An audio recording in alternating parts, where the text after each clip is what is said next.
दशरथ के सबसे बड़े पुत्र होने के नाते राम अयोध्या के भावी राजा थे। दशरथ ने जब राम का राज्याभिषेक तय किया तो उनकी पत्नी कैकेयी, जो भरत की मां थी, उन्हें अपने वरदान की याद दिलाई। एक वरदान में उन्होंने राम के लिए 14 वर्ष का वनवास मांगा था, जबकि दूसरे में भरत के लिए राज। दशरथ की मजबूरी में कैकेयी ने यह कठोर निर्णय लिया। राम ने बिना किसी हिचकिचाहट के अपने पिता का आदेश माना और सीता व लक्ष्मण के साथ वनवास चले गए। वनवास के दौरान राम की मुलाकात सबरी नामक भक्त से हुई। सबरी एक वृद्ध महिला थी जो वर्षों से राम की प्रतीक्षा कर रही थी। उन्होंने राम के लिए बेर इकट्ठा किए और हर बेर को चख कर यह सुनिश्चित किया कि वे मीठे हों। राम ने उनके प्रेम की भक्ति को स्वीकार कर बेर खाए। रावण, जो लंका का राजा था, सीता के सौंदर्य पर मोहित होकर उन्हें बलपूर्वक ले गया। सीता को अपहरण से बचाने के लिए पक्षीराज जटायु ने साहसिक प्रयास किया। रावण से युद्ध करते समय जटायु को अपनी जान गंवानी पड़ी। जब राजा को जटायु की वीरता और बलिदान के बारे में पता चला तो उन्हें दुख हुआ। सीता की खोज के लिए जब राम ने हनुमान को लंका भेजा तो उन्होंने अपनी अद्भुत शक्ति और चतुराई का परिचय दिया। हनुमान ने समुद्र पार कर लंका में प्रवेश किया और वहां सीता को अशोक वाटिका में बंदी के रूप में देखा। हनुमान ने सीता को राम का संदेश दिया। राम और रावण के साथ युद्ध में अपनी शक्ति का प्रदर्शन किया।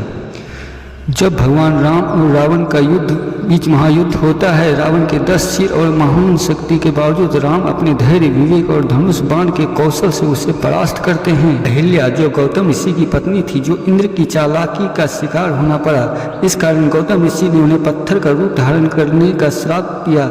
जब राम अपने वनवास के दौरान उस स्थान पर पहुंचे तो उसने चरण रज से स्पर्श से अहिल्या का उद्धार हुआ। विभीषण रावण का छोटा भाई था, लेकिन वह धर्म और सत्य के प्रति अत्यंत निष्ठावान था। जब रावण और सीता का अपहरण किया तो उन्हें छोड़ने से इनकार कर दिया तो विभीषण ने राम का साथ देने का निर्णय किया।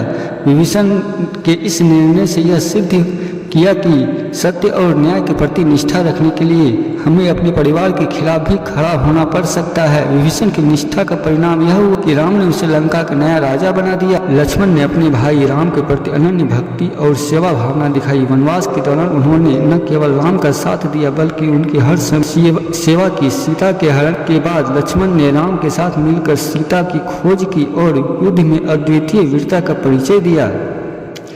जब राम ने रावण का वध किया और सीता को लंका से मुक्त कराया तो राम ने सीता की पवित्रता की परीक्षा के लिए अग्नि परीक्षा का प्रस्ताव रखा। सीता ने अग्नि में प्रवेश किया और अपनी पवित्रता सिद्ध हुई। राम का राज्याभिषेक और उनका राम राज्य स्थापित होना रामायण का सुखद अंत है। अयोध्या वापस होने के बाद राम को राजा घोषित किया और उन्होंने अपने राज्य में न्याय, शांति और समृद्धि स्थापित की। राम राज्य को आदर्श राज्य का प्रतीक माना जाता है, जहाँ सभी लोग सुखी हैं, सुरक्षित और संतुष्ट हैं। राम राज्य हमें यह शिक्षा देती है कि एक शासक को अपनी प्रजा के कल्याण के लिए कार्य करना चाहिए और